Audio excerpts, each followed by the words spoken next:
Welcome to the Anthony Brandon Show, everybody. Today, we have a special guest. He goes by the name of Ace of the Musket Vine. How you doing, guys? How's it going, man? Doing good. Thank you for having me on your show, man. Yeah, man, no problem, man. So, tell me, man, like, what genre would you say you put yourself in, or do you put yourself in a category? Honestly, I don't like to categorize music that much, just because there's like so many different types of styles of music now.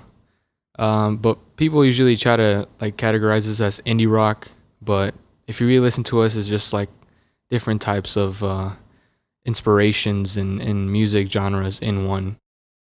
That's awesome, man. So tell me, man, like, how did the Musket Vine get started? Where did it begin at? The Musket Vine started, well, the band Musket Vine started when I was a sophomore in high school. Before that, it was a blues band. It was the drummer the guy that's our drummer now. We started a band together, and it was called the Ted Heads. Ted Heads. And that's because we were greasers at the time. Okay. So we're like, okay, so if you do a little like history search, Ted Heads are the guys that would have the curl in the front, Mm. So we started playing blues because we really liked blues. We liked the Black Keys. We liked Johnny Cash, stuff like that. And then eventually it just like grew into what it is now, like the Musket Vine. We started incorporating a guitarist and a bass player. And the name Musket Vine just came from, I had like this dream where it was like a tree and it had like vines on it and it had like rifles coming out of it. And then I wrote it down. I'd put trees with musket. And then I was like, I need to write a song out of it. And I came up with, like, I was just writing the song. I don't even remember what it was about. But I was writing the song, and then I came across the words, The Musket Vine. And then I showed it to my drummer, and he was like, oh, that sounds cool for a band name. So that's where the Musket Vine came from. And then it just stuck since then. Yeah, just stuck since then. Nice, man. Nice. So tell me, man, like, I know, like, how has it been with the whole, exactly, like, when did you start making music? Because I know recently how long have you been enlisted for? I've been in the military in the Army for about 3 years now. 3 years? Yeah. So we've been a band for about the same amount of time that I've been in the military, so 3 years. And how has that been, like, with trying to get somewhere within the music and then leaving and coming back? Because I know at one point you actually, like, I started hearing the Musket Vine pretty often in different places, and then like all of a sudden I didn't hear anything for a certain period in time, and then you came back, and then at first I didn't know why, and then little by little I found out that was the case. Yeah. So it's kind of, you're gonna have to, like, because I'm not an active duty, I'm a reserve soldier, so I go out and do my job, and then I have to come back. Mm-hmm. So there was a time I was away for 9 months because I was going through basic training, going through my individual training.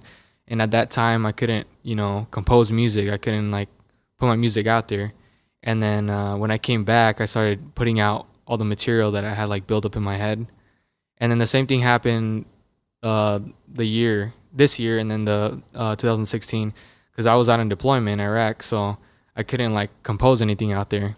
Yeah. So then when I came back, I just started writing more music, and now it's kind of hard to juggle both at the same time, because with music, if you don't put out constantly, you just kind of fall off, That's true. People forget about you. Yeah.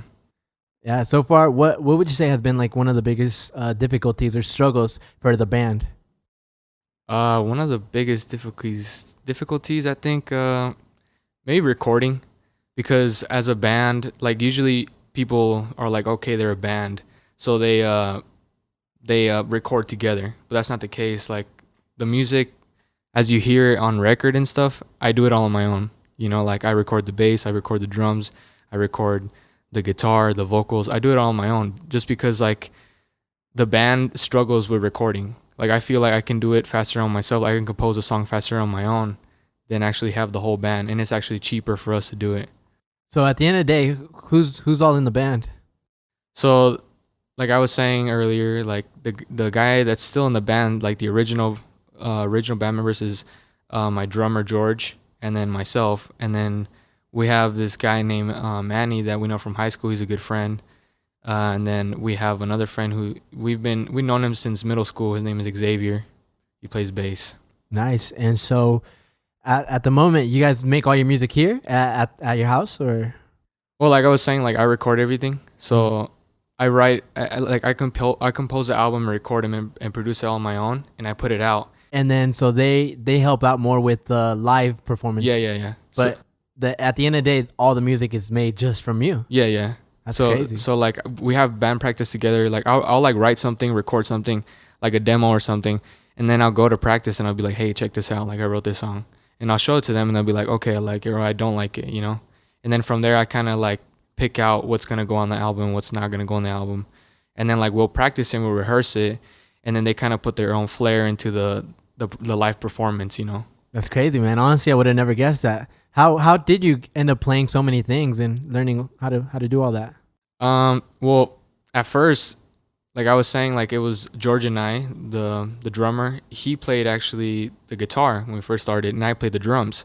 I didn't know how to play drums. Like I was just really into the Stray Cats, and I used to see how he used to play the drums. Like he's just like standing up, hitting the kick drum and hitting the snare, and then the cymbal. So I was like, oh, this is pretty simple, you know, just keep a beat to it. And then I would sing and play the drums standing up, and he would play the guitar. And then whenever he wouldn't be playing the guitar, we would be like taking a break. I would pick up the guitar and just start playing, messing around with it. Eventually I got my own guitar, and then I taught myself, and then I would tell him, hey, look what I learned. And he'd be like, oh, you're getting way better than me. He's like, you might as well just play guitar. Yeah. So then he started playing drums, and he was self-taught. Like we would just be like, oh, we should add a drum fill in here, or do what John Bottom does in this part. You know, like we used to listen to other drummers and we'd be like, you got to incorporate that into our music. And then eventually we got this other guy named Ernesto. He's a really good friend of ours. And then my stepdad was like, why, you guys need a bass player. You know, Yeah. it can't just be the two of you. So he bought him a bass, and then we were just like at my house, and then we're just like jamming, and he didn't know how to play bass. I didn't know how to play bass either. But I was like, well, if I can play a guitar, I can play bass. So I just like by ear. I've played all instruments by ear. The first instrument I learned how to play was the violin, but I played that by note. And Violin? You took violin classes when you were young? Yeah. When I was in middle school. Nice. So I played that for 3 years, and then I was like, I figured I can play, you know, violin. I can play guitar. So I self-taught myself the guitar, and then self-taught myself the bass. And then the drums were just kind of like natural to me because it was just like, you know, it's the beat of the music. Yeah. You know, I'm not excellent at it. You know, I'm not saying like I'm the greatest, but, you know, I'm play pretty decent. Yeah, man. Like, how does your song process go, man? Like, especially since you pretty much do you do everything. So how does the song process work for you, man? Like, what do you start off with first? Well, the only reason why I ever learned how to do that was because when we first started recording, like we didn't have the money. We couldn't afford going to an actual studio and like recording together. So I was like, I got Audacity, and then I was like, okay, I guess I'll just play the bass first. So I would like have like a metronome in the background just clicking, and then I would play it, and then in my head I would sing the lyrics, and then I would go back and then push record and then record the guitar, and then go back and then do the lead, and then go back and then do the drums.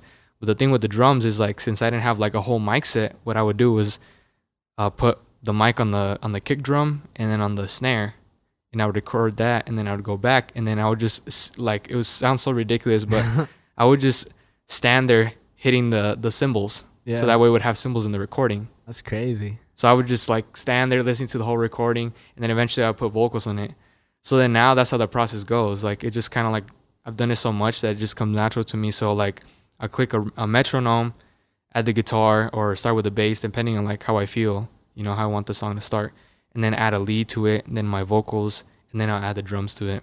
That's crazy, man. So tell me, like, how, like, that's how your song comes about, but what inspires the words and everything towards that? Where do you get your lyrics from?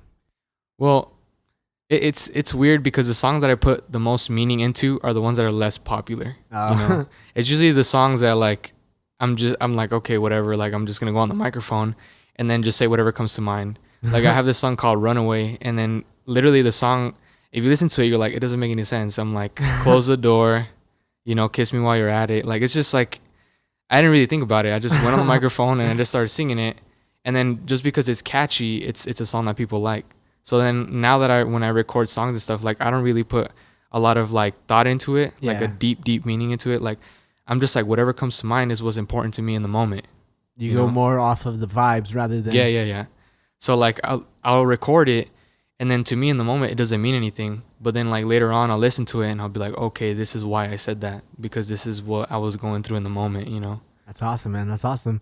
So far out of your whole journey so far that you've experienced, what are some of like the proudest things that have happened for the Musket Vine and all of you guys? One of the proudest moments for us, I think it was playing the Neon Reaver Festival. Like, it was the very first festival we ever played, and it's not like a major festival, you know, but it's like we had never been paid that much, you know. We had never been like performing and got to meet artists that, you know, we looked up to. Yeah. Like being the same roster, like that was just incredible for us, you know. So that was really exciting. It was like really like a step up for us. Like it kind of made us realize like, okay, if people want us to play at a festival, then maybe you guys could go take Yeah. it further. yeah. Yeah, that's awesome, man. So like, how do you get all those jobs? Are you the one in charge of like finding bookings and all that? Yeah, I'm in charge of the Facebook page and all the emails and everything. stuff. Yeah, but like I don't really know what I'm doing. I just kind of like wing it. Yeah. You know, I'm like, okay, like I'm writing the emails. I'm like, okay, sound professional, sound professional. You know? So like a lot of people, like when they meet us, like when we would set up a venue and stuff, Yeah. they'll be like, who was I talking to? Is that your guys' manager? I'm like, oh no, that was me. That like was I me. run everything. Yeah. Yeah. That's crazy, man. All right, Ace, so tell me, man, like how was it like growing up for you, man? Like what's your background? Well, my background, I was born and raised here in Vegas. Okay. You know, I'm a Mexican American. I'm a Chicano. So my mom is Mexican. My dad's Mexican too. My dad's from DF, and my mom's from Sonora. And I grew up on the east side, right by El Dorado. I've always lived by that side. And So you're Vegas raised. yeah, Oh, nice. it's the reason why I got that tattoo right there, Battleborn. You know, I Oh. was born and raised in Vegas. So yeah, I really like the city, you know. But yeah, like I was always on the east side. I went to El Dorado High School, went to O'Callahan Middle School, and around the age of 18, like my parents are very religious Mormons. Okay. Yeah, a lot of people don't figure because they're like, this guy has tattoos and he's got earrings and, you know, he has a foul mouth. But yeah, my parents are Mormon, and they're really strict with me. So around high school when I was 18, you know, in the Mormon religion, you're supposed to go on a mission. You know, you're supposed to go preach the gospel for 2 years. And even before I was 18, like around 16, 17, like I was like, this isn't for me, you know, like Yeah. this isn't what I want to do in my life. You didn't relate to the culture. Yeah. I just didn't believe in the religion 100%, you know? Yeah. So like, I didn't want to disappoint my parents. They're like, you're going to go on your mission, right? And I'm like, yeah, I'm going to go. And I would just say that just to make them happy, you know, because like I really wanted to do it. Yeah. So eventually I turned 18 and I didn't serve a mission, and I went behind my mom's back and I joined the military. And later on she found out, and you know, she was disappointed about it, and she kicked me out of her house because my parents are divorced. So she kicked me out of her house, and then I moved in with my dad, and then after like a couple months he kicked me out of his house, and I ended up living with a friend who he played keyboard for us for a bit. His name is Kenny. Nice. Yeah. And then ever since I joined the military, like I'm always really thankful for the military, because if it wasn't for the military, I wouldn't be where I am now, you know, living on my own, you know, got a steady income. That's You true, know? man. Yeah, it's definitely tough. Like when certain things ends up dividing families or dividing people in general. You know. Yeah. I mean, there was a time where like I didn't talk to my mom for like a year. I didn't talk to my dad for like 2 years. But like now, you know, like I'm grown, you know, I live my own life. I pay my own bills and stuff. Yeah. So like now they just kind of have to accept me for who I am, you know. Like they might not accept the way I am, like me with tattoos and earrings and stuff, you know. They might hate it, but I'm still their son, you know. Yeah. So kind of like all that stuff just kind of in the past, you know. But it's still kind of hard to talk to them, and then like in my mind I'm like, well, you did this to me and did that to me. That's you true. know? But I try to put it aside and just like, listen, my parents, I gotta love them no matter what. That's good, man. Glad to hear that, man. So tell me, man, like, how were they accepting the music? Like, when did you ever tell them like, oh, like this is what what I want to do, or did they ever say like, why are you wasting time there? Or were they supportive with it, or were they not? No, my parents were never supportive of anything I wanted to do. Like, I think with like Hispanic parents is that they have in their head a vision of what they want their son or their daughter to be, you know? So like when I first started the band, like my mom was like, okay, that's fine. It's, you know, something for him to do instead of being in the streets and like, you know, doing something he's not supposed to. And then later I started going to like house shows and stuff. And then she saw the environment that I was in, like, you know, she saw people drinking and doing stuff like that. She was like, I better not see you drinking, better not see you smoking and stuff like that. Yeah. But like, she was just like, you got to stop playing this music. You got to focus on school. You got to go to college and stuff. And like, I don't know. To me, it was just like, I wasn't taking music seriously, you know, but like, at least I expected my mom to be like, I support you, whatever you want to do. But it was never like that, Yeah. you know? I got you, man. Yeah, it's tough. It's definitely tough when those circumstances appear. But yeah, man, I'm glad that you happen to move on and you're well past that, man. Yeah. So tell me, man, like at the moment, what inspires you, man? Like what keeps you going on a daily? What keeps me going on a daily, I think is I'm a very realistic thinker, you know. I don't really like to dream a lot. Like I have my certain, you know, dreams, but I always try to apply the realism of life, you know, to it. So like I'm always thinking ahead. Like I'm like, okay, in the future, what am I gonna need? You know, I'm gonna need a steady income. I'm gonna need to provide my family with health care. I'm gonna need to provide them with, you know, savings, stuff like that. So I think that's what pushes me, because I don't want to be like on my own my whole life, you know. Like I have a, you know, a fiance, you know. Nice. Yeah. And like I love her and everything, but like she's what pushes me now. But then I'm like, okay, well, when we get married and we have kids, you know, my future kids is what pushes me. My future family is what pushes me to keep going and, you know, keep making money and, you know, focusing on what's important.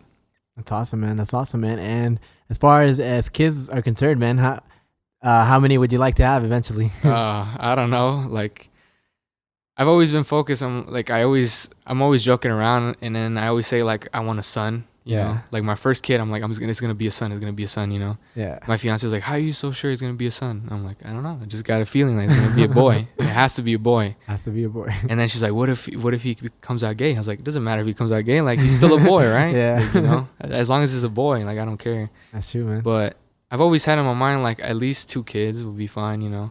But right now I'm still young. You know, I gotta, you know, make myself a little bit more stable, and then, you know, that's when family comes in, and, you know, first is like setting my like establishing myself, you know. Yeah. And then after that I can be like, okay, and then I can have family, so that way they don't have to go through what I went through, you know. That's true, man. That's true. I feel like a lot of times like people are so unprepared with kids, and honestly it just ends up sometimes even killing plans that people are doing at the moment, like with the whole thing, like having a kid at this age, like with the whole music thing, like it could ruin a lot of things, honestly, if you're not prepared for it.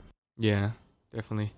All right, Ace. So tell me, man, like what are some things or some lessons that you wish someone would have told you when you were younger, that, you know, like some things that you know now that you wish maybe you would have learned it when you were a bit younger? I think don't waste time. Don't waste time. Like, you look at like people who are successful now, they're like, they didn't waste any time. Like, they were just like, okay, this is what I composed. Like, even if they thought it wasn't good, you know, they were just like, whatever, I'm just gonna put it on SoundCloud. And look at them now, they're like huge, you know. Yeah. There's some famous rappers, you know, famous singers, and they started from nothing, you know, from what they thought wasn't that good, and they just put it out, and they're, you know. So don't waste time. Whatever you want to do. Like, if somebody, let's say, like, for me, sometimes I listen to some rappers, I'm like, man, these are some whack rappers, you know, but they're huge, you know.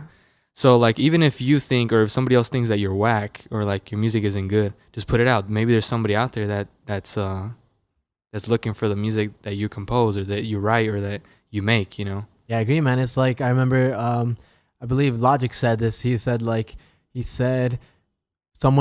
your favorite song might be someone else's least favorite song, and your least favorite song might be someone else's favorite song. So yeah, it's definitely like, I feel like music is very, very opinionated at the end of the day. But I agree. I really love the saying that you have with the whole don't waste your time. Like, if you're going to do something, do it. If you're gonna make something, put it out. Don't just waste time making it. Like put it out and don't be afraid of the reception that it might get. I really love that, man. And also, man, like what's some advice that you would give to some maybe some artists starting out that's maybe starting to produce or starting to get into music? What kind of advice would you give them? I would say maybe like I don't know, like advice wise, I'd be like just do a lot of performing, do a lot of recording, like even if it's just like just messing around in your computer making like beats that are whatever, just make them. Like you never know, like there's like a lot of people out there who like make music that in the moment they're like, it's whatever, I don't think it's that good, and then they send it to somebody and they're like, dang, this beat's awesome, I'm gonna rap over it, and then that beat becomes like some major song, you know. Just like keep going, keep composing, keep writing, and whatever you comes to mind, just just fiddle around, record it, and then later it might just become something even greater than what you thought it was. I agree, man. So, man, also a while ago, I remember you posted something about like making trap music. I don't know how many people actually paid attention to that, but like I do my digging, man. Like honestly, like I listen to that and I find it quite interesting, man. How did that come about, man? Well, like I was actually really really judgmental like when it comes to music when I was younger. Like Yeah. I'd be like, oh, trap music, like I just hated the sound of like rolling hi-hats. Like I would hear somebody pass by in their car and I'd be like "Drrrr," and I'd be like, oh man, this music is garbage. Like the meaning in it is just garbage, you know. Yeah. But I think like that's why I don't like categorizing music. Like I don't like people saying, okay, this is trap, because like the music I make, people categorize it as trap, you know, because it has like rolling hats and it has like a deep bass and stuff like that. But it's really not trap music. Mm-hmm. You know, it's like a different genre, like aside from trap. Like, but I used to be really judgmental about music, and then I was just like, well, this music's not to like sit down and be like, oh man, this has a deep meaning to it. It's Yeah, just it's for you more to like have have fun. fun. Yeah. I was just completely surprised, honestly, like going from one type of music all the way to the other side to Yeah. rap. Well, I just think like music doesn't have any boundaries. Like just because I'm in a band, like what's telling me that I can't do rap music? You know, like what's telling me that where are those boundaries? You know, there's like people making music that has rock and rap in it. So why can't I do a different type of genre? So I was like, well, I might as well just do it. You know, because like back in the day, I used to just rap, just write something down, something simple, And then once I got my recording equipment, I started like making my own like simple beats and stuff like that, or getting beats off the internet. And then I would rap on them, and then I'll show it to my friends. It was like really, really shitty quality, but it was like, whatever. So then I showed it to them, and they're like, oh, you actually know how to rap. But they'd be like, who's this? And I'd be like, oh, this is me. Like, that's not you. That doesn't sound anything like you. And I was like, oh, when I'm rapping, like my voice sounds different and stuff like that. And he'd be like, oh, this is pretty cool. And then I was just like joking around, and I started like a SoundCloud. And since I was joking around, I named the SoundCloud Hobby Raps, like as in hobby, like it's a hobby, Hobby raps, yeah. And people are like, "Is that what you call yourself, Hobby Raps?" Like, no, it's like just what I call the page. Yeah. And then now recently, like I was like, well, maybe I should try taking it seriously and actually try to produce it properly, and like make my own serious beats and a little bit more serious rhymes, And I made another SoundCloud, and it's called Ashma. It's like Ace, what people call me, and then Shma. And Ashma is like some kind of demon. If you search it up, it's like some kind of demon. And that's your alter ego right there. Well, I don't know. I just thought it sounded cool, so I was like, kind of I can incorporate what people call me already into that whole thing. I like the whole like gothic, vibe. I get you, man. Yeah. So tell me, man, like with the whole music thing, what do you have going on at the moment? Like what can people expect from you in the near future? Well, I think it was yesterday. Yeah, it was yesterday. I put out a single, put it on YouTube, but right now on October 15th, it's there's gonna be 3 new songs that are coming out. It should be like a little small EP. At the moment, I don't know if I'm gonna put out a whole album, but I might be doing 2 separate EPs.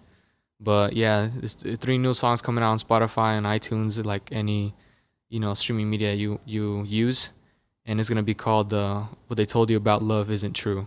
What they told you about love isn't true. I Yeah. like that. I like that. That's a really catchy title, man. Yeah. So, where for all the people follow are watching right now at the moment, like where can they follow you at, man? Well, I got a Instagram, the Musket Vine, and then I got a Facebook, same thing, the Musket Vine, and Spotify. I really like people, following me on Spotify because I like how Spotify, updates you when something like an artist puts out a new song or a new single and they're featured or something. So just give a follow on there, or like on iTunes and stuff like that. And Yeah. what about YouTube? YouTube, yeah, I have YouTube too. We have a couple of like music videos and stuff like that, Mhm. and they're kind of like low quality. The only Yeah. high quality video we have is the one that was in what's it called, the Vegas Music Festival or the Vegas Video Festival. Mm-hmm. That's like the only like really really cool one. I'm like, dang, this is professional, you know. Yeah. But yeah, you can go see our videos there and stuff. But we don't have like our albums there. We just have a couple songs. Yeah, that's awesome, man. Well, it was awesome talking to you, man. Thanks for inviting me to your home to be able to set all this up. And Yeah. honestly, I hope everything goes extremely well for you, man. Thank you for having me on your show, and I appreciate you, talking with me and stuff. Yeah, no problem, man. Any last message that you'd like to give to the audience?